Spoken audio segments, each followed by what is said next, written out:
안녕하세요. 다산에듀의 이창선 교수입니다. 자, 이번 시간부터는 제2장 바로 유체 정역학에 대해서 공부를 해보도록 하겠습니다. 자, 우리 지난 강의에서는 저희가 유체에 대해서 이제 공부를 해봤고요. 이제 유체에 대해서 우리가 뭔지 알았으니까 이제 바로 이제 그 정역학에 대해서 이번 시간부터 자, 알아보도록 하겠습니다. 자, 먼저 정수력학이라는 것이 나옵니다. 첫 번째로 정수력학이 나오는데 여기에 이제 그 단어의 의미적으로 따져보면 정수력학.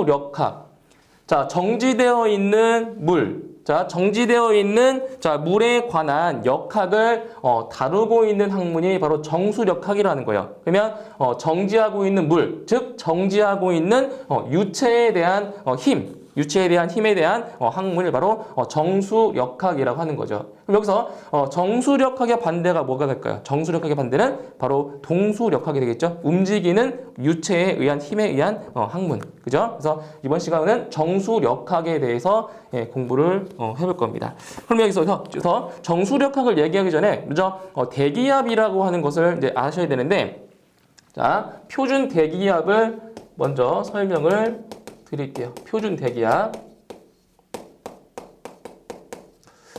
자, 이제 말 그대로 대기압이라고 하는 거는, 자, 우리 지구가 이렇게 있어요. 지구가. 자, 지구가 이렇게 있고요. 자, 지구 바깥으로 뭐가 있냐면은, 자, 대기권이, 그죠? 이렇게, 자, 대기권이 이렇게 형성이 되어 있어요. 대기권이. 자, 보시면, 자, 이건 지구예요. 지구. 자, 이건 지구고요. 지구 밖으로 이렇게 하나의 대기권이 형성하고 있는데, 자, 대기에서 지구 표면에 가해지는 힘 있죠, 힘. 그죠? 왜냐면 압력이라고 하는 거는 단위 면적당 가해지는 힘이니까 대기에 의해서 우리 지구가 받는 힘이 뭐다? 그게 바로 대기압이라는 거예요. 말 그대로 대기압. 그러니까 대기로부터 지구의 표면적에 받는 힘이 바로 대기압이다라는 거죠. 그럼 여기서 우리가 궁금한 게 있어요. 그러면 대기압이라고 하는 거는 크기가 얼마냐? 이게 궁금해질 거란 말이에요. 그죠? 그럼 대기압을 어떻게 측정을 하냐? 바로 토리첼리라는 사람이 대기압을 한번 측정을 해보려고 했습니다. 대기압 측정을. 자, 이제 어떻게 측정을 했냐면, 자, 여기에 자, 이러한 수조가 하나 있어요. 수조가. 자, 수조가 있는 상태에서 이제 여기에 이제 지구상에서 가장 무거운 액체가 뭐냐면 바로 수은이에요. 수은. 가장 무거운 액체예요. 수은. 그래서 이 수은이 이렇게 담긴 상태에서, 자, 여기에 수은이 있어요. 수은. 이 상태에서 자, 유리관을 거꾸로 집어 넣어 본 거예요. 그러니까 어떻게 집어 넣은 거냐면, 자, 이렇게, 자, 어떠한 유리관이냐면, 자, 이렇게 생긴, 자, 우리 예전에 이제 그 과학 시간에 했던 그 있죠. 유리관. 자, 유리관 있어요. 그죠? 여기를 입구를 손으로 막고, 거꾸로 이렇게 세운 거예요. 이런 식으로. 자, 거꾸로 이렇게 세웠어요. 이렇게. 여기를 막은 상태에서 지금 집어 넣은 거예요. 그럼 여기서 어떻게 된 거냐? 이 수은이 이 유리관을 통해서 따라 올라갔다는 거죠. 이렇게 올라갔어요. 그럼 어디까지 올라갔냐? 자, 여기까지 이렇게 올라간 거예요. 수은이. 이렇게 올라갔어요. 어디에서? 이 수은의 지표면으로부터 얼만큼 올라갔냐면 올라간 높이가 바로 76cm만큼 올라갔다는 거예요. 그러면 여기 있죠, 여기 위에 비어있는 부분. 이 비어있는 부분은 어떤 상태냐면 여기는 바로 진공 상태라는 거죠. 진공 상태. 진공 상태. 그래서 우리가 대기압의 크기를 이제 따져봤더니, 자, 얼마냐? 자, 대기압을 우리가 1기압, 자, 대기압을 1기압이라 하는데 1기압 1 ATM. 이 ATM이 뭐냐면, 자, 우리 대기란 뜻이 있죠? 아트모스피어의 그 앞글자 ATM을 쓴 거예요. 그래서 1기압이 지금 얼마가 나온 거냐면 바로 수은이 얼마큼 올라갔다? 76cm만큼 위로 올라갔다는 거예요. 그래서 이거는 1기압은 76cm Hg가 되는 거예요. Hg가 뭐예요? 이게 수은의 원소 기호죠. 그렇죠? 수은. 그래서 1기압은 76cm Hg가 됩니다. 머큐리. Hc cm 머큐리. 그럼 이렇게 일반적으로 센티미터라고 쓰진 않아요. 왜냐면 이 올라가는 높이 자체가 이제 변화하는 그 길이가 되게 미소하기 때문에 단위를 센티미터로 하지 않고 일반적으로 밀리미터라고 씁니다. 그러면 76cm를 밀리미터로 환산시키면 자, 얼마냐면 760 mHg가 된다는 거죠. 이렇게 돼요. 네? 이렇게 돼요. 다 똑같은 일기압이야, 일기압. 자, 그리고 자, 항공. 자, 항공에서는 자, 이렇게 미리 HG를 안 써요, 단위를. 뭐로 쓰냐면은 그것은 인치 HG로 씁니다. 인치. 1인치가 2.54cm예요, 대략. 1인치가. 그래서 760 mHg는 자, 인치 HG로 바꿔주면 대략 30인치 HG가 되는 겁니다. 항공에서는 단위를 인치 HG를 많이 써요. 아시겠죠? 자, 이렇게 되고요. 자, 그 다음에 이번에는 이제 수은에다가 담가 놓은 게 아니라 자, 우리가 흔히 볼 수 있는 자, 물에다가 똑같은 과정을 한 거예요. 자, 물에다가 이렇게 했더니 올라간 높이를 봤더니 76cm가 올라간 게 아니라 상당히 높이 올라가요. 얼마냐면 대략 10.332m 정도가 올라간다는 거예요. 물에다 담갔더니. 그럼 그게 무슨 말이냐? 지금 이 그 물 표면에 대기압이 대기압 1기압에 해당하는 요 압력이 지금 장력 이렇게 가하고 있는 거예요. 1기압이. 예, 1atm 가하고 있는 거예요. 그죠? 그때 올라간 높이가 얼마라고요? 물 같은 경우에는 10.332m 정도가 올라간대요. 그래서 1기압이랑 자, 같은 크기가 뭐냐? 같은 단위가 뭐냐? 바로 10.332m라는 거죠. 네, 10.332m 이렇게 돼요. 그런데 이제 여기 뒤에다가 뭘 붙일 수 있냐? 지금 이건 물이죠, 물이니까 자, 미터 H2O 수주. 자, 이거는 수은주예요, 수은주. 우리가 흔히 얘기하는 이거는 수은주가 되는 거고요. 수은주. 이거 물이죠, 물이니까 이거는 수주. 네, 수주라고 합니다. 그래서 미터 H2O. 자, 이렇게도 쓰고요. 또 있어요, 또. 저 뭐가 있냐? 물을 뜻하는 단어가 또 있어요. 아쿠아. 아쿠아 많이 들어보셨죠? 아쿠아. 그래서 이거는 10.332 미터 아쿠아. AQ. 네, 아쿠아. 다 똑같은 거예요. H2O나 아쿠아. 똑같은 물을 의미하는 거예요. 물. 그리고 일반적으로 이거를 그냥 10.332m다. 이렇게도 쓸 수가 있고요. 생략해서. 그죠? 이렇게 쓸 수가 자, 있다라는 거예요. 자, 그리고 이 단위를 자, 이거 미터죠, 미터인데 수은주와 마찬가지로 단위를 밀리미터로 쓸 때가 있어요. 밀리미터로. 자, 이렇게 쓸 수가 있대요. 그럼 어떻게 쓸 수 있냐? 1m라는 게 1000mm죠. 그죠? 1000mm예요. 그러면 여기서 10.332m는 바로 1332mm가 된다는 거예요. 그래서 어떻게도 쓸 수가 있냐면 자, 이렇게 쓸 수 있다는 거죠. 1332mm H2O. 이것도 똑같은 거예요. 그죠? 이거는 1332mm 아쿠아. 네. 앞으로 많이 볼 거예요. 이런 값들을. 그리고 1332mm. 자, 이것도 다 똑같은 1기압이라는 거를 알 수가 있다라는 거죠. 자, 이제 그 다음에, 자, 이거는 이제 수주. 자, 수도를 나타낸 거고, 우리가 알고 싶은 거는 이 1기압이라는 건 뭐라고요? 압력이 압력. 그럼 압력으로는 얼마냐? 몇 파스칼이냐? 이게 궁금한 거잖아요. 그죠? 근데 압력이라고 하는 게, 우리가 이제 지난 시간에 지난 강의에서 배웠었어요. 압력 P는 비중량 곱하기 뭐라고 했어요? 비중량 곱하기 높이였어요. 높이. 그죠? 압력 P는 비중량 곱하기 높이랑 같다라고 했어요. 그죠? 그럼 여기서 자, 물을 기준으로 했을 때 잘 보세요. 물의 비중량이 얼마죠? 물의 비중량은 9,800 뉴턴 퍼 세제곱미터예요. 물의 비중량이에요. 자, 얼마라고요? 얼마큼 올라갔다고요? 10.332m만큼 올라갔다고요. 10.332m. 이거를 곱하면 뭐가 나온다고요? 압력 P가 나온다고요. P. 자, 곱해주시면 자, 정확한 건 아니에요. 대략적으로 이 값이 10만 1,325 단위가 뉴턴 퍼 제곱미터가 돼요. 예. 정확하게는 안 나와요. 대략적으로 이렇게 나오고요. 이 뉴턴 퍼 제곱미터가 뭐랑 똑같은 단위죠? 이게 바로 파스칼과 똑같은 거죠. 압력의 단위. 그래서 1기압을 자, 또 다르게 어떻게 표현할 수 있냐? 바로 잘 보세요. 10만 1325 뭐다? 파스칼이다. 이렇게. 그리고 이 파스칼을 갖다가 자, 킬로파스칼로 바꿀 수도 있고 그리고 메가파스칼로 바꿀 수도 있겠죠. 그죠? 자, 그럼 보세요. 자, 보세요. 킬로파스칼이라고 하는 거는 10의 3승 파스칼이고요.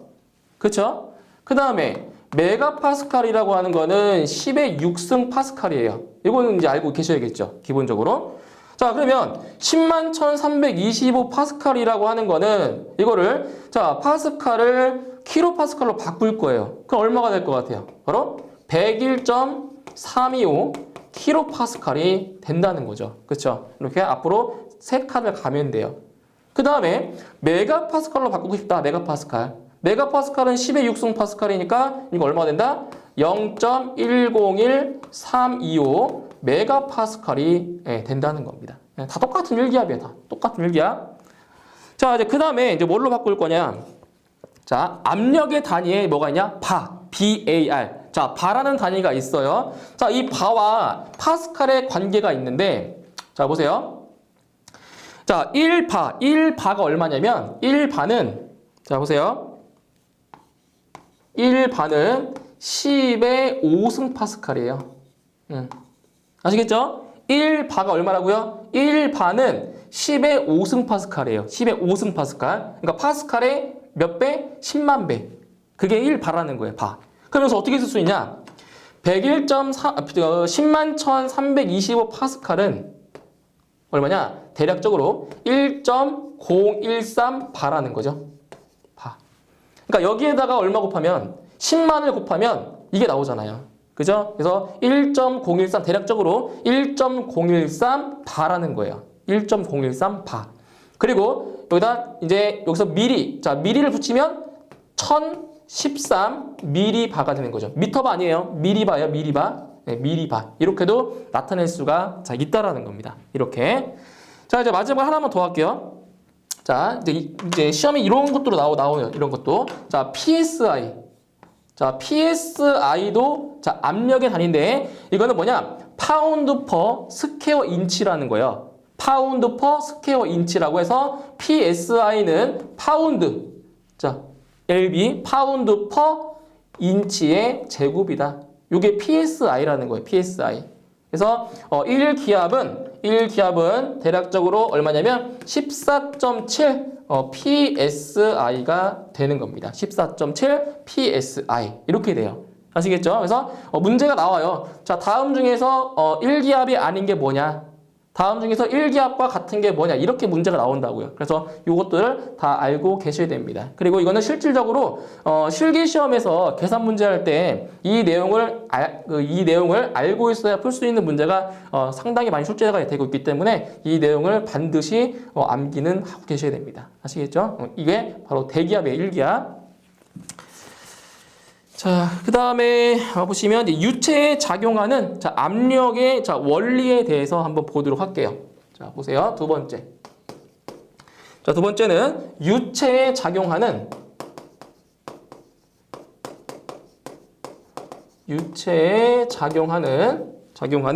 자, 압력의 원리입니다. 압력의 원리. 자, 압력의 원리 지금 보시면 교재에 몇 가지가 나왔냐면 7가지 정도의 자, 원리가 나와 있어요. 자, 하나씩 보도록 할게요.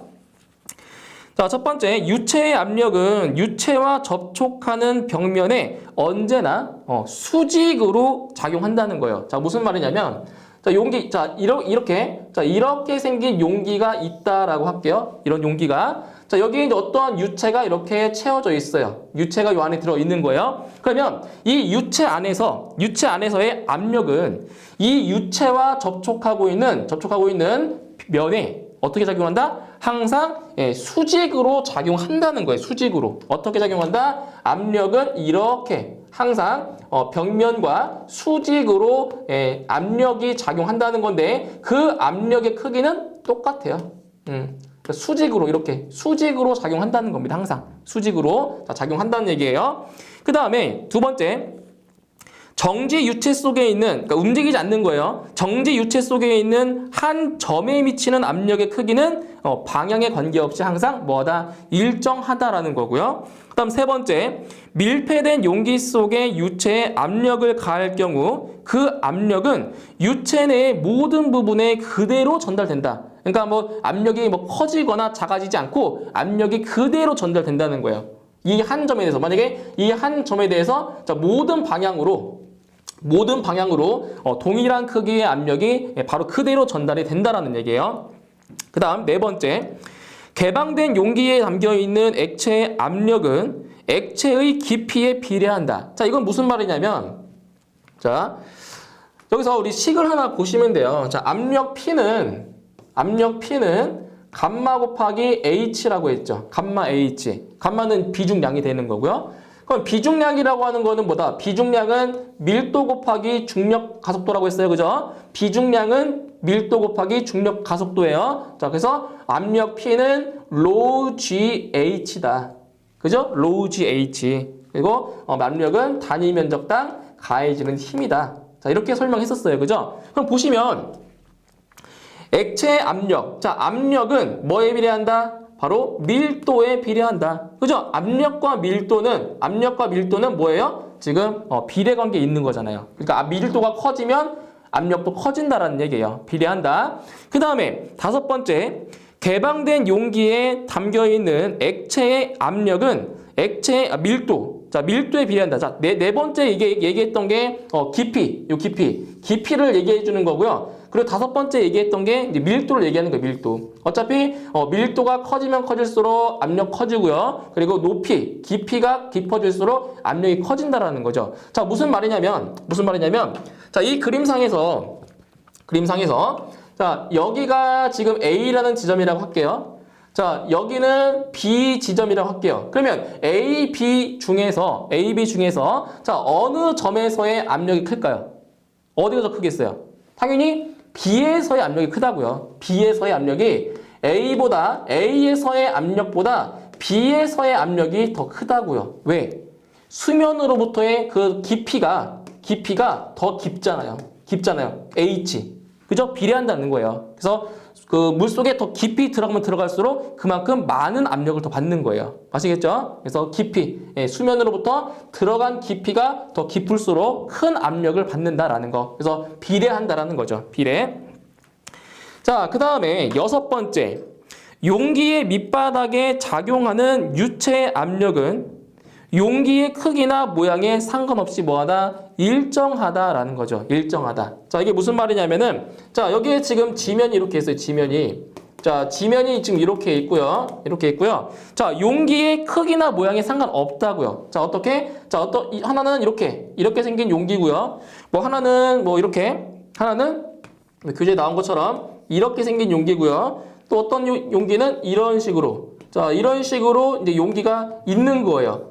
그래서 이 용기의 모양과 크기가 자, 달라도 이 단위 면적에 가해지는 압력은 뭐하다고요? 전부 다 동일하다고요. 동일. 그래서 여기는 P1, P2, 자, P3라고 했을 때 그때 P1은 P2는 P3 전부 다 같은 압력을 받는다라는 겁니다. 이게 바로 여섯 번째 원리가 되는 거고요. 그 다음에 일곱 번째, 용기 내의 유체에 의해 작용하는 힘이죠. 자, 작용하는 힘은 뭐를 얘기하는 거냐면, 자, 압력 P는 단위 면적당 가해지는 힘이라고 했어요. 그죠? 그러면 이 식에 의해서 자, 용기 내의 유체에 의해 작용하는 힘이 뭐다? 작용하는 힘 F는 바로 압력에다가 바로 면적을 곱해준 게 바로 작용하는 힘이 된다는 거죠. 그죠? 유체의 압력에 의해서 작용하는 힘 F는 뭐가 된다? F는 PA가 된다는 거예요. 그때 이 PA를 이제 어떻게 쓸 수가 있냐? 바로 이 P는 뭐예요? 압력 P는 감마 H라고 했죠. 그래서 다시 쓰면 감마 HA가 된다는 겁니다. 이게 유체 압력에 의해서 작용하는 힘 F는 PA, 즉 감마 HA가 된다라는 거죠. 자, 세 번째는 이제 절대압과 이제 계기압, 진공압 사이의 관계를 한번 이제 알아보도록 하겠습니다. 자, 세 번째. 자, 보시면 절대압. 자, 그리고 계기압이 있고요. 그다음에 진공압이 이렇게 있습니다. 자, 이 세 개의 압력 사이의 어떤 관계를 이제 아셔야 되는데, 자, 여기서 이제 계기압 같은 경우를 우리가 얘기해주는 뭐 게이지 압력이라고도 얘기를 해요. 게이지 압력이라고 하는데, 자, 하나 그림을 그려서 한번 설명을 드릴게요. 자, 여기가 지금, 자, 여기가 지금 대기압. 자, 대기압이라고 할게요. 대기압이 1atm이에요. 자, 대기압이고요. 자, 진공압 같은 경우에는 이제 대기압보다 더 낮은 압력이에요. 그래서 여기를 기준을 잡을 거예요. 여기가 0이에요, 0. 그러니까 여기는 완전 진공 상태죠. 완전 자, 진공 상태가 된 거예요. 그래서 이 계기압이랑 이제 진공압이라는 게 있는데, 진공압은 일종의 손실이에요, 손실. 예? 흡입 손실인 건데, 그래서 대기압보다 낮은 압력이라는 거죠. 그래서 진공압을 한 대략 이 정도. 자, 이 정도 있다고 할게요. 자, 이만큼이 진공압인 거예요. 여기서부터 여기까지가 자, 진공압이라는 거고, 그 다음에 이제 계기압력. 자, 게이지 압력, 계기압 같은 경우는 자, 대기압보다 위쪽에 있다. 이렇게 여기가 바로 계기압력인 거다. 계기압력. 근데 여기서 이 절대압력이라고 하는 건 뭐냐? 절대압력이라고 하는 거는 자, 여기를 기준으로 했을 때 자, 여기 바닥에서부터 계기압까지 여기까지를 자, 절대압이라고 합니다. 절대압. 자, 이건 뭐냐? 이때의 절대압은 이제 대기압보다 뭐한 경우예요? 더 큰 경우죠. 큰 경우. 그런데 여기서부터 여기까지의 이제 이것도 절대압이라고 하는데, 이때의 절대압은 뭐보다 작은 거예요? 예, 대기압보다 낮은 경우가 되는 거죠. 그래서 뭐를 알 수가 있냐면, 자, 두 가지 식을 기억을 하고 계셔야 돼요. 두 가지 식을. 자, 절대압은 자, 먼저 이거 먼저 볼게요. 자, 이만큼의 절대압은 대기압에다가 계기압을 뭐 한 거예요? 더한 거죠. 그죠? 여기서부터 여기까지의 절대압은 자, 대기압에다가 계기압을 더한 거예요. 그죠? 네, 대기압 더하기 계기압이라는 거죠. 그러니까 절대압은 자, 대기압 더하기 계기압이라는 겁니다. 계기압. 이렇게 이제 식이 만들어지고요. 근데 절대압이 여기도 있어요. 여기. 그죠? 자, 그럼 여기에 절대압이라고 하는 거는 대기압에서 누구를 뺀 거예요? 바로 진공압 뺀 거죠. 그쵸? 절대압은 대기압에서 진공압을 뺀 거다. 그래서 이 절대압은 자, 대기압에서 진공압을 뺀 겁니다. 진공압을 뺐다. 자, 두 가지를 기억하셔야 돼요. 그래서 이 첫 번째 관계식 같은 경우는 이제 절대압이 대기압보다 높은 경우고요. 이 아래에 있는 관계식은 절대압이 대기압보다 낮은 경우라고 이렇게 해석을 하시면 되고요. 자, 이거를 이제 암기하실 때 좀 유치할 수도 있어요. 그죠? 유치할 수 있는데 이렇게 암기하시면 돼요. 자, 절대, 개뿔. 자, 절대 개뿔이에요. 여기는 절대 마진 남긴다 하잖아요. 그죠? 네, 절대 개뿔, 절대 마진. 이렇게도 외울 수가 있어요. 연상해서. 자, 이렇게 구할 수가 있고요. 자, 그 다음에 자, 이제 흡입수도. 자, 흡입수도가 나오는데 여기서 흡입수도다. 그래서 흡입이라고 하는 건 뭐예요? 흡입이라고 하는 거는 빨아들이는 거예요. 석션. 네? 빨아들이는 거예요. 자, 흡입수도가 있는데 여기서 흡입수도라고 하는 건 뭐냐면 자, 여기에 이제 뭐가 있냐면 자, 저수조가 있는데 펌프. 자, 이 펌프를 이용해서 이 저수조에 있는 물을 자, 끌어올려야 돼요. 이렇게. 그럼 여기서 이 저수조 같은 경우에는 이렇게 대기 압력을 받아요. 이렇게. 그쵸? 대기 압력을 받고 있어요. 자, 그럼 여기서 그러니까 펌프의 흡입 측에는 이제 뭐를 설치하냐면은 흡입 측에는 이제 연성계나 진공계를 설치하고요. 펌프의 토출축. 토출 측에는 뭘 설치하냐면은 바로 이렇게 압력계, 압력계를 이제 설치를 해줍니다. 이렇게. 여기서 자 이러한 경우는 지금 보시면 저수조가 펌프보다 더 아래에 있어요, 그죠? 아래에 있어요. 근데 실질적으로 이 펌프를 가동시켜서 이 물을 직접적으로 끌어올리는 것이 아니라 이게 뭐냐면 지금 우리가 뭐를 배우고 있어요, 지금? 압력이라는 걸 배우고 있죠, 그죠? 압력 배우고 있어요. 그래서 펌프를 가동시켜서 바로 이 배관 안의 압력을 바로 진공압으로 만들어주는 거예요. 왜 그런 거예요? 자, 지금 대기압이 진공압보다 어때요? 더 높잖아요, 그죠? 그러면 이 배관 안에 있는 공기를 진공 상태로 만들어주면 이 대기압이 더 크기 때문에 이 아래에 있는 이 압력에 의해서 물이 이렇게 빨려 들어간다는 거예요. 이게 바로 이 펌프의 역할인 거죠. 그러니까 직접적으로 빨아들이는 게 아니라 바로 이 배관 안에 있는 공기를 진공 상태로 만들어서 이 대기압에 의한 압력에 의해 물이 빨려 들어오게 만들어주는 역할을 한다는 거죠. 그래서 여기 뭐냐? 여기에 바로 이 진공계, 연성계 또는 진공계를 설치를 해주는데 이게 바로 뭘 측정하는 거냐? 바로 손실을 측정하려고 여기다 진공계를 설치를 해주는 겁니다. 진공계, 즉 진공계는 바로 흡입배관의 손실을 나타내주는 그 측정 기기가 되는 거예요. 진공계. 자, 이렇게 돼서 이제 어떤 식을 알 수가 있냐면은 아까 절대압이라고 하는 거는 대기압에서 진공압 뺀다고 했어요. 그죠? 뺀다고 했어요. 그러니까 진공압이 대기압보다 더 작아요. 그죠? 그때 여기서 이 진공압이 뭐냐? 이 진공압이라고 하는 것이 바로 흡입배관의 자, 여기 이거죠. 흡입배관의 손실이다. 손실이라는 거예요, 손실. 손실을 뺀 게 바로 이 절대압이 나온다는 거죠. 그때 이 흡입배관의 손실, 이 진공압, 이 흡입배관의 손실은 또 뭐냐? 이 손실은 바로 이 배관. 자, 배관에서의 마찰 손실과 자, 뭐를 더한 거냐면은 지금 아래에 있는 거를 위로 끌어올리는 거잖아요. 그죠? 끌어올리는 거기 때문에 자, 낙차에 의한 손실을 합한 거다. 이게 바로 흡입 배관 손실에는 마찰 손실, 배관에서의 마찰 손실과 그리고 끌어올려야 되는 높이가 있기 때문에 낙차에 의한 손실이 포함되고 있다는 것도 이렇게 기억을 해두시면 돼요. 그래서 중요한 거는 뭐다? 바로 절대압과 대기압과 계기압의 관계, 이 관계를 꼭 암기를 하셔야 돼요. 그러니까 계산 문제로도 출제가 되고 있고 이거를 이제 식을 직접적으로 물어보는 문제가 출제가 되기도 합니다. 그래서 이걸 꼭 기억을 하셔야 되는 부분이에요. 자, 이제 그 다음에 이제 유효 흡입 수도가 나와요. 유효. 자, 유효 흡입 수도가 나온다. 자, 보세요.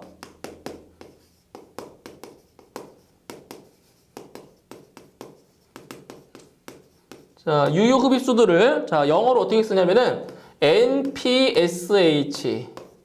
자, AV. 이 AV가 바로 available의 뜻이에요. 유효. 자, 유효한 흡입 수도를 얘기해 주는데 자, 의미는 뭐냐? 바로 대기압이죠?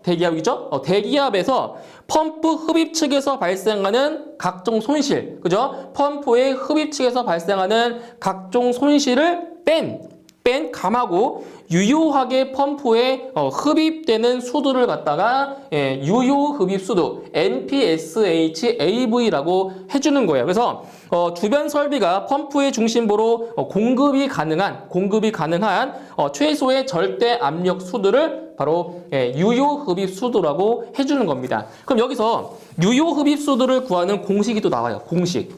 자, 보실게요.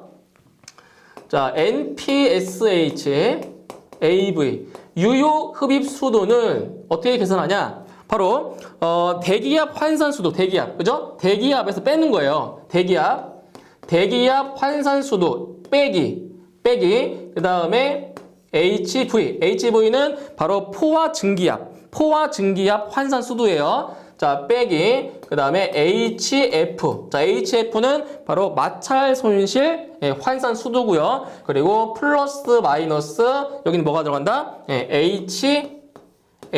이건 낙차에 의한 환산 수도가 되는 거예요. 그럼 여기서 중요한 건 뭐냐? 어떨 때가 플러스고 어떨 때가 마이너스냐? 이게 중요한 거예요. 자, 어떠냐? 자, 흡입 시. 해보세요. 흡입. 자, 흡입 시에는 요 부호가 요거예요. 플러스 마이너스. 부호가 마이너스 부호가 되는 거고요. 반대로 압입 시에는 요 부호가 뭐다? 플러스 부호를 적용시켜주면 되는 거예요. 그러니까 흡입이라고 하는 건 뭐냐? 흡입. 자, 아까 그림 그린 것처럼 펌프가 저수조보다 높이 있다라고 하면 어떻게 돼요? 여기서 흡입. 그죠? 흡입을 해서 물을 끌어올려야 되는 거잖아요. 그래서 이러한 경우에는 바로 낙차에 의한 손실을 빼주란 얘기예요. 그런데 펌프가 이 저수조보다 어디에 있다? 만약에 펌프가 저수조보다 이렇게 아래에 있다라고 하면 굳이 물을 끌어올릴 필요가 있다 없다? 없다는 거죠. 왜? 이 물은 높은 쪽에서 어디로 흘러요? 낮은 쪽으로 흐르기 때문에 가만히 있어도 물은 이렇게 흐른다고요. 그죠? 그렇기 때문에 여기는 압입 시에는 플러스 부호가 적용된다는 거죠. 그러니까 유효 흡입수도에 이 낙차는 플러스 요인이 된다는 거예요. 아시겠죠? 펌프가 저수조보다 위에 있으면 마이너스, 펌프가 저수조보다 아래에 있으면 플러스 값을 적용한다는 거. 이건 실기에도 나와요. 필기에도 나오지만 실기 시험에도 자주 나오기 때문에 이거 반드시 이 개념을 알고 계셔야 되는 거예요. 아시겠죠? 흡입 시에는 마이너스, 압입 시에는 플러스라는 거. 이 공식 기억해 두세요. 자, 그 다음에 네 번째는 뭐가 나오냐? 파스칼의 원리가 나와요. 파스칼. 자, 파스칼의 원리입니다. 파스칼의 원리. 이거는 파스칼이라는 사람이 이제 발견한 건데, 바로 파스칼이 뭐의 단위라고 했어요? 파스칼이 바로 압력의 단위인 거죠. 자, 파스칼의 원리가 일단 뭐냐? 자, 이제 그림을 한번 그려볼게요. 자, 지금 이 수조가 이렇게 있어요. 수조가 U자 모양의 이제 수조가 있는데, 지금 크기는 지금 면적. 여기에 실린더. 자, 이런 식으로 자, 실린더를 갖다가 이렇게 집어 넣었어요. 양쪽에 이런 식으로 실린더를 이렇게 집어 넣은 거예요. 자, 두 실린더는 평행해요. 지금 평행. 자, 평행한 상태인데, 자, 만약에 지금 이 왼쪽에 있는 이 실린더 있죠. 실린더에다가 자, 얼마만큼의 힘을 줄 거냐면 10N만큼의 힘을 가할 거예요. 여기다가 가할 거예요. 자, 그리고 여기서 이 실린더의 단면적.